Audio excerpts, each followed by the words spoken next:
1000 সৈন্য দিয়ে পাঠিয়েছে এই 83 জন সদস্যকে তার নজরবন্দি করে তাদের জিম্মে নিয়ে যাওয়ার জন্য। হুর বিন ইয়াজিদ রিবাহি উনি ইমাম হুসাইন রাদিয়াল্লাহু তাআলা আনহুর রাস্তা আটকালেন। তখন ইমাম হুসাইন বললেন, কে আপনি? তখন হুর বিন ইয়াজিদ রিবাহি ওনার পরিচয় দিলেন যে আমার নাম হুর বিন ইয়াজিদ রিবাহি, আমি ইজিদের পক্ষ থেকে আপনাকে রিসিভ করতে এসেছি। আমি ইবনে জিয়াদ আমাকে 1000 সৈন্য দিয়ে পাঠিয়েছেন, সসম্মানে আপনাদেরকে নিয়ে যাব। ইমাম হুসাইন বললেন, নো, আমি তো এজিদের খপ্পরে কখনো যাব না।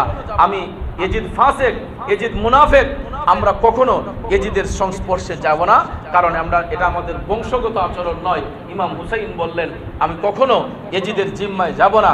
হুর বিন ইয়াজিদ রিয়াহি বলতেছেন, হুসাইন দেখেন আমার সঙ্গে 1000 সৈন্য আছে, এরা যে কোনো মুহূর্তে আপনাদেরকে আঘাত করতে পারে। আমি আপনাকে ভালো করে বলতেছি, আপনি এজিদের জিম্মায় আসুন। ইমাম হুসাইন কোনো কিছুতেই রাজি হলেন না যে আমি জীবন দিতে পারবো, তারপরও এজিদের খপ্পরে আমি যাব না, এজিদের জিম্মায় আমি কখনো যাব না। হুর বিন ইয়াজিদ রিয়াহি তখন ডাক দিয়ে বলতেছে, হুসাইন দেখেন আমি ইচ্ছে করলে এখন আপনাকে বিদায় দিতে পারি, কিন্তু আমার সঙ্গে 1000 লোক, এরা যদি ইবনে জিয়াদকে গিয়ে সাক্ষী দেয়, তখন ইবনে জিয়াদ আমাকে রাস্ত রাখবে না, আমার গলা কর্তন করে ফেলবে। আপনি যদি সামনে না যেতে চান, আপনার গন্তব্যে চলে যেতে চান, এখন নয়, আপনি আমার সঙ্গে কথাবার্তা বলে রাতটা কাটিয়ে দেন। রাত যখন হয়ে যাবে তখন আপনি আপনার সদস্যদেরকে নিয়ে মক্কা অভিমুখে রওনা হয়ে যাবেন। ভাইয়ার আমার, বন্ধুরা আমার, গত জুমায় আমরা আলোচনাটা এখানে রেখেছিলাম। ইমাম হুসাইন রাদিয়াল্লাহু তাআলা আনহু আহলে বায়াতের সদস্যদেরকে নিয়ে এক জায়গায় অবস্থান করেছেন। তিনি যখন কথাবার্তা বলতেছেন, হুর বিন ইয়াজিদ রিয়াহির সঙ্গে বলতে বলতে রাত যখন হয়ে গেছে, এজিদের সৈনিকরা ঘুমিয়ে গেছে, ইমাম হুসাইন তিনি মক্কা অভিমুখে রওনা হলেন। কিন্তু ভাগ্যের নির্মম পরিহাস, ইমাম হুসাইন রাদিয়াল্লাহু তাআলা আনহু 83 জন সদস্য নিয়ে তিনি যখন মক্কার পানে রওনা হয়ে গেলেন, সারাটা রাত হাঁটার পরেও সকাল যখন হয়ে গেল, ইমাম হুসাইন রাদিয়াল্লাহু তাআলা আনহু সারাটা রাত হাঁটার পরও দেখতে পান যেখান থেকে তিনি রওনা করেছিলেন, সারাটা রাত হাঁটার পরেও ঘুরে ঘুরে আবার একই জায়গার মধ্যে অবস্থান। ইমাম হুসাইন হুরের সঙ্গে সাক্ষাৎ হলো। হুর বিন ইয়াজিদ রিয়াহি ডাক দিয়া কয়, হুসাইন আপনি না সারাটা রাত হাঁটলেন, আপনাকে না চলে যেতে বললাম, আপনি আবার এই জায়গার মধ্যে কেন? হুসাইন ডাক দিয়ে বলতেছেন, হুর আমি তো সারাটা রাত হাঁটলাম, হাঁটার পরেও আমি তো কোন রাস্তার কুল কিনারা পাই না। আমি সারাটা রাত হাঁটার পরেও সকালবেলা দেখতেছি একই জায়গার মধ্যে অবস্থান। হুর বিন ইয়াজিদ রিয়াহি ডাক দিয়া কয়, হুসাইন মনে হয় আপনি রাস্তার মধ্যে কোনো প্রবলেম হয়েছে, রাস্তা হয়তো হারিয়ে ফেলেছেন, আপনি আরেকবার আজকে আমার সঙ্গে কথাবার্তা বলেন, রাত যখন হয়ে যাবে আবার আপনি রওনা হয়ে যাবেন। এই বলে দ্বিতীয় রাত ইমাম হুসাইন রাদিয়াল্লাহু তাআলা আনহু 83 জন সদস্য নিয়ে আবার রাতের বেলা তিনি মক্কা অভিমুখে হাঁটতে শুরু করলেন। সারাটা রাত হাঁটার পরেও সকালবেলা দেখা যায় যেখান থেকে যাত্রা করেছিলেন আবার ঘুরে ঘুরে একই জায়গার মধ্যে অবস্থান, রাস্তা ফুরায় না। ইমাম হুসাইন সকালবেলা আবার হুরের সঙ্গে সাক্ষাৎ। হুর বলল, কি হুসাইন আজকেও কি যান নাই? ইমাম হুসাইন রাদিয়াল্লাহু তাআলা আনহু বললেন, আমি তো আজকেও হাঁটলাম, কিন্তু রাস্তার কোনো কুল কিনারা পাই না। সম্মানিত হাজিরিন, একে একে 3 রাত হাঁটার পরে চতুর্থ রাতে ইমাম হুসাইন আবার যখন তিনি যাত্রা করবেন, তখন দেখা যায় আবার তিনি হাঁটতেছেন, রাস্তার কুল কিনারা হয় না।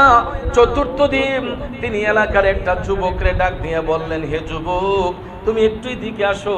যুবক আসলো। হুসাইন বললেন, যুবক তুমি কি জানো এই জায়গাটার নাম কি? যুবকটা ডাক দিয়া কয়, হুজুর এই জায়গার নাম হইছে কারবালা। ইমাম হুসাইন কারবালার ময়দানে অবস্থান। সম্মানিত হাজিরিন, ইমাম হুসাইন 5ই মুহররমের দিনে কারবালার ময়দানে অবস্থান করেছিলেন।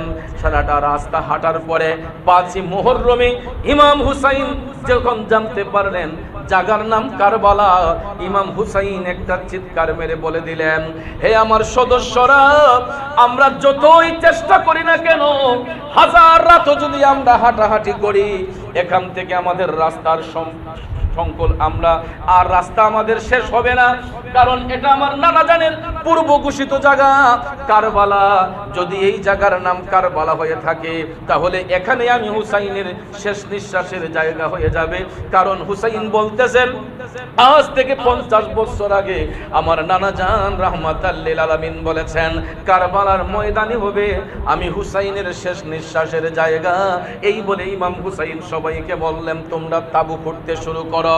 সবাই যখন তাবু করতে শুরু করলেন, আব্বাজিরা আমার, ও যুবক বন্ধুরা, কারবালার ময়দানের মাটি তো মাটি না, ইমাম হুসাইনের স্মৃতি বিজড়িত এই কারবালার মাটি রক্তে লাল হয়ে আসিল রে বাজাম। যেখানে তাবু খুঁটার জন্য যেখানে ঘাই দেয় সেখানে মাটির বদলে মাটি উঠে না, টাটকা রক্তগুলা উতলায়া উপর দিকে উঠে। আহলে বায়াতের সদস্যরা, হুসাইনি কাফেলার সদস্যরা টপ টপ করে চোখের পানি ছাইরা কান্দা ইমাম হুসাইন রাদিয়াল্লাহু তাআলা আনহুকে ডেকে বলতেছে হুজুর কেন যেন ওই জায়গার মধ্যে ভয় ভয় লাগে। ইমাম হুসাইনের সহধর্মিনী শহরবানু ডাক দিয়ে বলে স্বামী গো কেন যেন এই জায়গাটার মধ্যে ভয় ভয় লাগতেছে।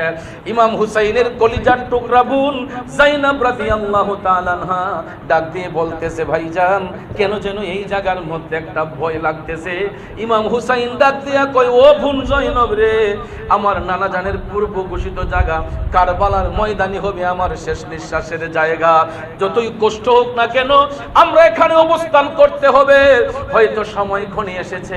ইমাম হুসাইন সবাইকে সান্ত্বনা দিয়া এই 5ই মুহররমে তাবু খুইটা কারবালার ময়দানে ইমাম হুসাইন অবস্থান করলেন। আল্লাহু আকবার। কারবালার করুণ কাহিনী কেমনে ভোলা যায়, কারবালার করুণ কাহিনী কেমনে ভোলা যায়।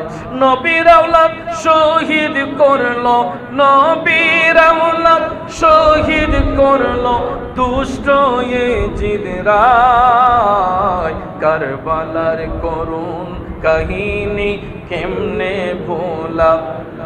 আমার যুবক ভাইয়েরা কারবালার নামটা শুনলে গায়ের রুমটা শিহরিত হয়ে ওঠে। একটাবার চোখটা বন্ধ করে এই কারবালার স্মৃতিটা চোখের সামনে নিয়ে আসেন।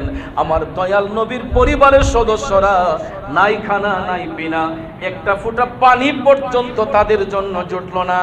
কারণ ভাইয়ার আমার এখন তো জায়গায় জায়গায় শাওয়ারের ব্যবস্থা আছে, জায়গায় জায়গায় টিউবওয়েলের ব্যবস্থা আছে, জায়গায় জায়গায় নদী আছে, পুকুর আছে, খাল বিল আছে, আমাদের পানির কোনো ক্রাইসিস নাই।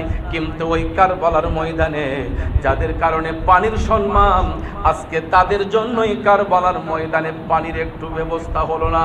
এই দুষ্ট শয়তান ইয়াজিদরা ষড়যন্ত্র করে সেই কারবালার সংলগ্ন ফুরাত নদীর পানিটা চতুর্দিক থেকে তারা ব্যারিকেড দিয়ে রাখলো।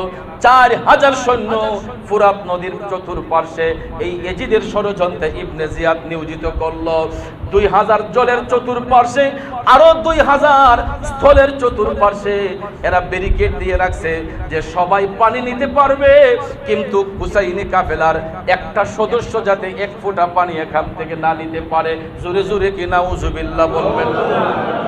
চিন্তা করে দেখেন, আপনি যদি একটা বিধর্মী পাড়ায়, হিন্দু পাড়ায় গিয়ে যদি বলেন ভাই আমাকে একটু পানি দিবেন, দেখবেন আগে আপনাকে একটা চেয়ার বের করে দিবে, না হলে একটা টুল বের করে দিবে যে ভাই আপনি একটা বসেন আমি পানির ব্যবস্থা করতেছি। একটা খ্রিস্টান পাড়ায় যান, আপনি যদি বলেন ভাই আমাকে একটু পানি দেন, আপনার যখন তৃষ্ণা হবে পানি পান করবেন, দেখবেন হিন্দু বৌদ্ধ খ্রিস্টান পর্যন্ত আপনাকে এনে পানির মেহমানদারি করবে, ঠিক না বেঠে? কিন্তু এরা কেমন মুসলমান, মুসলমান হইয়া যাদের অন্তরে একটা দুধের বাচ্চা দিয়ে পর্যন্ত দয়া মায়া হলো না, একটা ফোঁটা পানি তারা চাওয়ার পরও দিল না, সেই দুধের শিশু আলী আসগর একটা ফোঁটা পানির জন্য হাহাকার করে ভাইয়ার আমার চেপ্পা বের করে দিয়েছে, জিব্বাটা উল্টিয়ে দিয়েছে। কারণ সবকিছু আপনার নিবারণ করা যায়, পানির তৃষ্ণা যতক্ষণ পানি পান না করেন পানি ছাড়া তৃষ্ণা নিবারণ হয় না। কথা বলেন ঠিক না বেঠে? মাহে রমজানে রোজা রাখার পরে দেখবেন আমাদের সামনে যত ধরনের শরবত থাকুক না কেন, আমরা যতই ড্রিঙ্কস পান করি না কেন, দেখবেন পানির চাইতে উত্তম স্বাদ আর কিছুতে লাগে না। কথা বলেন ঠিক না বেঠে? কারণ পানি আল্লাহর পক্ষ থেকে একটা উত্তম নিয়ামত। ভাইয়ার আমার, বন্ধুরা আমার, আব, আতশ, খাক, বাত, এই চারটা জিনিস ছাড়া কোনো আদম বাঁচতে পারে না।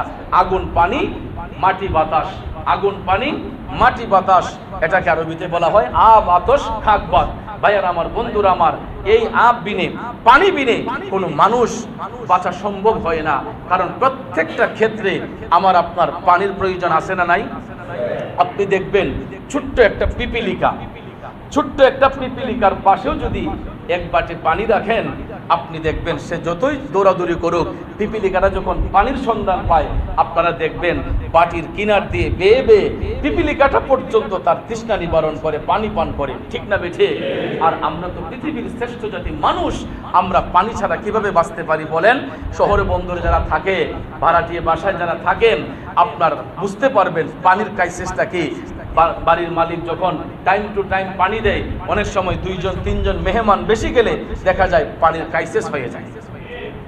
তখন গিয়ে বাড়িওয়ালাকে রিকোয়েস্ট করতে হয়, ভাইজান বা আঙ্কেল একটু পানি দেন না, আমার বাসায় মেহমান আসছে। কিছু কিছু খন্নাস বাড়িওয়ালা আছে, চাইলে বড় পানি দেন, এখন আর টাইম ছাড়া পানি দেওয়া যাবে না। তখন আমার মনে হয়ে যায় এজিদের খাসিয়তের কথা। এজিদ চলে গেছে হয়তো 1500 বছর আগে, কিন্তু তার অনুসারীরা এখনো আছে। এটা আমাদের বোঝার জন্য। এজিদ চলে গেছে হয়তো 1500 বছর আগে, কিন্তু তার চেলাপেলারা এখনো ওই সমাজে আছে। বলুন, এজিদি খাসিয়ত কি এখন নাই? বহু আছে। এজিদ সুদ খাইতো, এখন কি সুদখোর নাই? এজিদ ঘুষ খাইতো, এখন কি ঘুষখোর নাই? এজিদ জেনা করতো, এখন কি জেনাখোর নাই? এখনো আছে। কিয়ামত পর্যন্ত এজিদের চেলারা থাকবে। আবার ভাইয়ারা আমার, ইমানের পক্ষ লোক ছিল ইমাম হুসাইন, যেন সত্য আদর্শ নিয়ে তিনি চলাফেরা করেছিলেন। এখন পর্যন্ত এই সমাজে কিছু ভালো মানুষ আছে বিদায় আল্লাহ রাব্বুল আলামিন সমাজটাকে এখনো ভালো রাখছে। এখন পর্যন্ত কিছু ভালো মানুষ এই সমাজে বিচরণ করছে বিদায় সমাজটা এখন পর্যন্ত ভালো আছে। আর না হলে এজিদি খাসিয়ত যেরকম ভাবে সমাজের মধ্যে উপচে পড়ে লেগেছে, জুলুম, নির্যাতন, অবিচার, এগুলার কারণে মানুষ একটা আতঙ্কের মধ্যে পড়ে আছে। কথা বলেন ঠিক না ঠিক? এজিদ চলে গেছে, কিন্তু এজিদের খাসিয়ত আমাদের কাছ থেকে এখনো যায় নাই। ভাইয়ারা আমার, বন্ধুরা আমার, কিয়ামত পর্যন্ত এই খাসিয়ত থাকবে। আর এর ভিতরে যারা যে নিজের ইমানকে হেফাজত করতে পারবে, যারা নিজের আমলকে হেফাজত করতে পারবে, এরাই হবে হুসাইনি সৈনিক। কথা বলেন ঠিক না ঠিক? একটা কথা মনে রাখবেন, 1 কোটি মুনাফিক যদি এক পাল্লায় হয়, একটা মুমিন যদি এক পাল্লায় হয়, কখনো মুনাফিকের পাল্লা আল্লাহর দরবারে ভারী হবে না। চোখে দেখা যায় সে সংখ্যাগরিষ্ঠ বেশি, কিন্তু একটা কথা মনে রাখবেন, ইসলাম কায়েম হওয়ার পর থেকে এ যাবৎ পর্যন্ত যতটা যুদ্ধ সংগঠিত হয়েছে, প্রত্যেকটা যুদ্ধে বাতিলের পক্ষে লোক ছিল বেশি, ইমানের পক্ষে লোক ছিল কম। কিন্তু বাতিলের পক্ষে লোক বেশি থাকলেও, ইমানের পক্ষে লোক কম থাকলেও জয় হয়েছে ইমানদারের। কথা বলেন। উহুদ বলেন, খন্দক বলেন, বদর বলেন, খাইবার বলেন, সিফিন বলেন, যতটা যুদ্ধ হয়েছে প্রত্যেকটা যুদ্ধের মাঝে আপনার বাতিলের সংখ্যা ছিল বেশি, ইমানদারের সংখ্যা ছিল কম, কিন্তু জয় হয়েছে সত্যের। কথা বলেন ঠিক কিনা? ইমাম হুসাইনের সঙ্গে 72 জন সৈন্য কারবালার ময়দানে অবস্থান করেছিলেন। 22,000 ছিল এজিদের সৈন্য। জয় কি এজিদের হয়েছে না হুসাইনের হয়েছে? হুসাইনের সত্যের জয় হয়েছে। কথা বলেন ঠিক না ঠিক? এই জন্য ভাইয়েরা আমার, সব সময় একটা কথা মনে রাখবেন, বাতিল যত বেশি হোক, বাতিলের পক্ষে লোক বেশি থাকলেও এরা অপশক্তি, এটা ধ্বংস হবে। সত্যের পক্ষে লোক কম থাকলেও জয় হবে সত্যের। এটা চিরন্তন সত্য। ঠিক না ঠিক? আল্লাহ রাব্বুল আলামিন আমাদের ঈমান আমলকে হেফাজত করুক, সকলে আমিন কোন। যেই কথাটা বলতে চেয়েছিলাম, ইবনে জিয়াদ 4000 এজিদের সৈন্য 2000 জনের চতুর্পার্শ্বে আর 2000 স্থলের চতুর্পার্শ্বে নিয়োজিত করল এবং নির্দেশ করল সবাইকে পানি দিবা। হুসাইনি কাফেলার একটা সদস্য যাতে এখান থেকে পানি ব্যবহার করতে না পারে। ইমাম হুসাইন রাদিয়াল্লাহু তাআলা আনহু 83 জন সদস্য নিয়ে তাঁবুর মধ্যে অবস্থান করছেন। অনেক দূর হেঁটে এসেছেন, অনেকটা রাস্তা পাড়ি দিয়ে এসেছেন, সবাই পিপাসার্ত। এরই মধ্যে দেখা যায় একটা কোমলমতি দুধের শিশু বাচ্চা, নুরানি চেহারার অধিকারী ইমাম হুসাইনের কলিজার টুকরা সন্তান ইমাম আলী আসগর চোখটা উল্টাইয়া দিছে, মুখ দিয়ে লালা বের হচ্ছে, যেন কথা বলতে পারে না, 6 মাসের শিশু, কিন্তু যেন চোখের ভাষায় বলে দিচ্ছে, মাগো, বাবা গো, আমার মুখের মধ্যে পানি এনে দাও। কারণ একটা জিনিস মনে রাখবেন, ছোট্ট দুধের শিশু, সে যদিও কথা বলতে না পারে, গর্ভধারিণী মা যখন সন্তানের মুখের দিকে তাকায়, ওই মাটা বুঝতে পারে তার সন্তানের কিসের প্রয়োজন। এটা একটা সিমটম আল্লাহ পাক তাদেরকে দান করেছেন, মা বোনদেরকে আল্লাহ রাব্বুল আলামিন এরকম কিছু জিনিস আল্লাহ রাব্বুল আলামিন মা বোনদেরকে এটা মানে দান করেছেন, যে বাচ্চার যদি কোনো প্রবলেম হয়, কেউ যদি আঁচ করতে না পারে, বাচ্চা যদি বিপদগ্রস্ত হয়, পৃথিবীর কেউ যদি আপনার এটা অবগত নাও হয়, কিন্তু কিছু কিছু সিমটমের মাধ্যমে দরদি মায়ের মনে একটা ইশারা হয়ে যায়। কথা বলেন ঠিক না বেঠিক? দরদি মায়ের মনে একটা ইশারা হয়। এই জন্য ভাইয়ারা আমার, বন্ধুরা আমার, একটা মাই বুঝতে পারে তার সন্তানের মনের বেদনাটা, তার সন্তানের আকুতি মিনতিটা। কেউ যদি নাও বুঝতে পারে, মা ঠিকই বুঝতে পারে।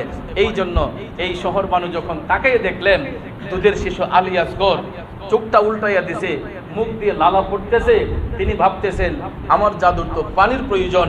তখন ইমাম হুসাইনকে ডেকে বললেন যে দেখেন, আপনার কলিজার টুকরা সন্তান আলী আসগর পানির জন্য হাহাকার করতেছে। হুসাইন আবেগপ্লুত হয়ে বলতেছেন, শহর বানু, এই জালেমের দলেরা তো চতুর্দিকে ব্যারিকেড দিয়ে রেখেছে, ফুরাত নদীর পানি ছাড়া তো আমাদের বিকল্প কোনো পানির ব্যবস্থা নেই, এখন কি করা যায়? ইমাম হুসাইন চিন্তিত বিচলিত হয়ে আছেন, কি করবেন, কিভাবে পানি আনবেন?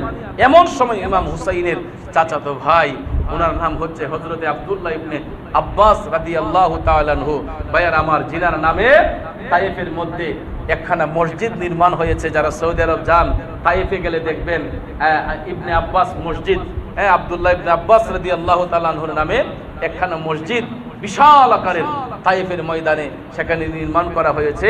আমি আল্লাহ পাক আমাকে বহুবার সেখানে নিয়েছেন, নামাজ আদায় করার সুযোগ দিয়েছেন। আপনারা কখনো গেলে, তায়েফে গেলে এই মসজিদখানা দেখতে পাবেন। আব্বাস মসজিদ বললেই অনেকেই চেনেন।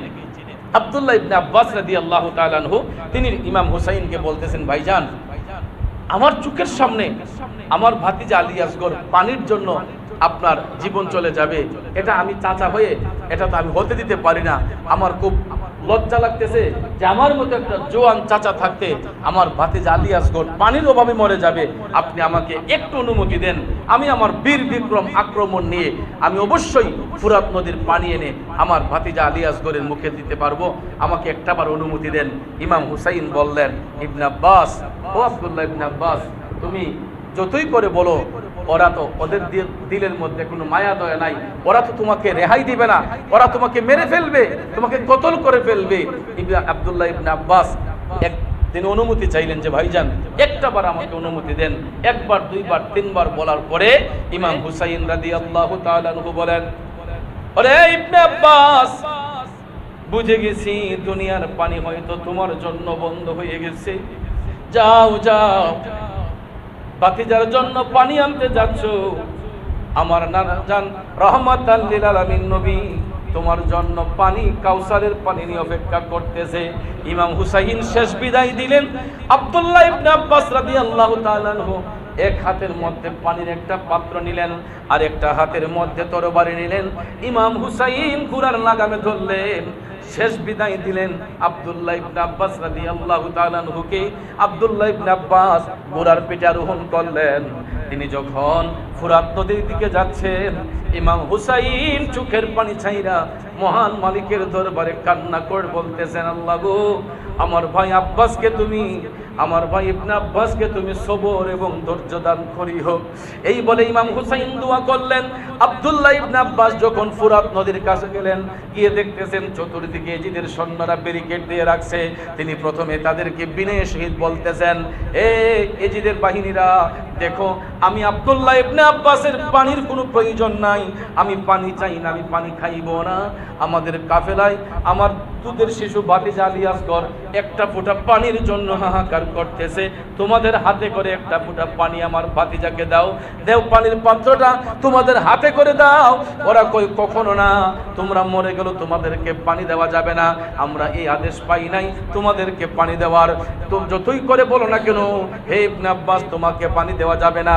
এরকম ভাবে অনয় বিনয় করে বলার পরেও এরা যখন পানি দিতে যায় না, আব্দুল্লাহ ইবনে আব্বাস রাদিয়াল্লাহু তাআলা আনহু তরবারি তরবারিটা হাতের মধ্যে নিয়া তিনি যখন বীর বিক্রম আক্রমণ নিয়া ফুরাত নদীর মধ্যে ঝাঁপ দিয়া হাতের কাছে যখন পানি পাইলেন, তিনি নিজে তো তৃষ্ণার্ত, একটা তৃষ্ণার্ত ব্যক্তির চোখের সামনে যখন পানি আসে, বলুন তো আর কি পানি পান না করে পারেন? আব্দুল্লাহ ইবনে আব্বাস ভাবলেন আমি পানিটা পান করে তৃষ্ণাটা নিবারণ করি। তিনি এরকম একটা উদ্রেক যখন তার হৃদয়ে জাগলো, তিনি যখন পানিটা হাতে নিবেন, এমন সময় ভাইয়ের আমার উনি দেখতেছেন যে এই পানির মধ্যে দুধের শিশু আলী আসগরের চেহারাটা ভাইসা উঠছে। আলী আসগর যেন ডেকে বলতেছে, চাচা গেলেন আমার জন্য পানি আনতে, আপনি আমাকে পানি পান না করার নিজে পানিটা পান করতেছেন। এই কথাটা যখন ওনার অন্তরে যখন জাগ্রত হয়ে গেল, সঙ্গে সঙ্গে হাতের পানিটা ছেড়ে দিলেন। আব্দুল্লাহ ইবনে আব্বাস আর পানি মুখে দিলেন না, পানিটা লোটার মধ্যে নিয়ে তিনি যখন তাঁবুর দিকে আসবেন, এমন সময় ওনার হাত মোবারককে লক্ষ্য করে পিছন দিক থেকে একটা ইয়াজিদের সৈন্য এমন ধারালো একটা তীর মারছে। আব্দুল্লাহ ইবনে আব্বাসের বাহু বরাবর তীরটা যখন ঢুকে গেছে, রক্তগুলা টপ টপ করে পড়তেছে। ভাইয়ার আমার, বন্ধুরা আমার, একটার পর একটা তীর মারতে মারতে যখন কাছে এসে গেছে, আয়েশা এক কাটিয়া দিয়ে বল্লম দিয়ে আব্দুল্লাহ ইবনে আব্বাসকে খাইতে শুরু করলো। প্রথমে বাম হাতটা এমন একটা সেপ মারলো, বাম হাতের বাহুটা দেহ থেকে আলাদা হয়ে গেছে, পানির লোটাটা পড়ে গেছে। আব্দুল্লাহ ইবনে আব্বাসের একটা হাত নাই, ডান হাতে তরবারি। চিন্তা করলেন আমি তো আসছি পানি নেওয়ার জন্য, কোনোভাবে যদি পানিটা নিয়ে যেতে পারি। হাতের তরবারিটা ছেড়ে দিয়া পানির পাত্রটা নিয়ে এক হাত দিয়ে রক্ত মুবারক ঝরঝর করে পড়তেছে, আর এক হাত দিয়ে আব্দুল্লাহ ইবনে আব্বাস তাঁবুর দিকে যাচ্ছেন, আর অকাতরে তীরের ঘাইগুলা দেহের মধ্যে লাগতেছে, টপ টপ করে রক্ত ঝরে। হাতের মধ্যে, ডান হাতের মধ্যে পানির পাত্র, পিছন দিক থেকে আরেকটা তরবারি দিয়া ডান হাতের মধ্যে আরেকটা সেট যখন মারছে, দেহ থেকে ডান বাহুটাও আলাদা হয়ে গেছে, পানির পাত্রটা ছিটকে পড়ে গেছে, দুইটা বাহু নাই, রক্ত মুবারক টপ টপ করে ঝরতেছে। আব্দুল্লাহ ইবনে আব্বাস এই পানির পাত্রটা নিয়ে তাঁবুর মধ্যে আসবেন, তখন ওনার ঈমানি শক্তি, দুইটা উরুর চিপার মধ্যে পানির পাত্রটা নিয়ে, দুইটা বাহু নাই, পাও দিয়া উরুর চিপের মধ্যে পানির পাত্রটা নিয়ে তিনি যখন হাঁকাইয়া হাঁকাইয়া তাঁবুর দিকে যাচ্ছেন, ভাইয়ার আমার তখনও তাদের মায়া হয় না, দুইটা পাও মুবারককে লক্ষ্য করে আরো দুইটা সেট যখন মারছে রে, আব্দুল্লাহ ইবনে আব্বাসের দুইটা পাও মুবারক বডি থেকে আলাদা হয়ে গেছে। দুইটা বাহু নাই, দুইটা পাও নাই, রক্ত মুবারক টপ টপ করে ঝরে, তখনও দেহের মধ্যে প্রাণ রয়েছে। বুকটা জমিনের মধ্যে লাগাইয়া হেসরাইয়া হেসরাইয়া পানির পাত্রটা দাঁত দিয়া কামড় দিয়া দইর আব্দুল্লাহ ইবনে আব্বাস তখনও ভাবতেছেন বাতিজা আলী আসগরকে যদি পানিটা পান করানো যায়। দুইটা পাও নাই, দুইটা হাত নাই, বুকটা জমিনের মধ্যে লাগাইয়া পানির লুটাটা কামড় দিয়া দইরা হেসরাইয়া হেসরাইয়া সামনের দিকে যাচ্ছেন। এমন সময় দেখা যায় একটু জায়গা যাওয়ার সাথে সাথেই পিছন দিক থেকে আরেকটা ইয়াজিদের চেলাইশা ওনার গর্দান মুবারককে লক্ষ্য করে এমন একটা সেট মারছে বন্ধু, বডি থেকে কেল্লা মুবারকটা আলাদা হয়ে গেছে। ফুরাত নদীর পারে আব্দুল্লাহ ইবনে আব্বাস শহীদ হয়ে গেলেন। সংবাদটা চলে গেছে তাঁবুর মধ্যে, হুসাইন কান্না করতেছে, আমার ভাই আব্বাস, আমার নানা জান রাহমাতাল লিল আলামিন নবীর কাছে যাইয়া কাউসারের পানি পান করতেছে। আব্দুল্লাহ ইবনে আব্বাস আলী আসগরের জন্য পানি আনতে গিয়া ফুরাত নদীর পারে শাহাদাত বরণ করেছেন। ইনশাআল্লাহ আগামী জুমায় আমরা এখান থেকে আলোচনা শুরু করব। আব্দুল্লাহ ইবনে আব্বাস শহীদ হয়ে গেলেন। ইমাম হুসাইন রাদিয়াল্লাহু তাআলা আনহু উনি তাঁবুর মধ্যে কান্না করতেছেন এবং দুধের শিশু আলী আসগরকে পানি পান করানোর জন্য আবার রওনা হবেন ইমাম আলী আকবর রাদিয়াল্লাহু তাআলা আনহু, উনিও শহীদ হবেন। আগামী জুমায় ইমাম আলী আকবর সম্পর্কে আলোচনা করব, হুসাইনের সন্তান, যারা সুন্নত পড়ে নাই, 4 রাকাত কাবলাল জুমা দেয়।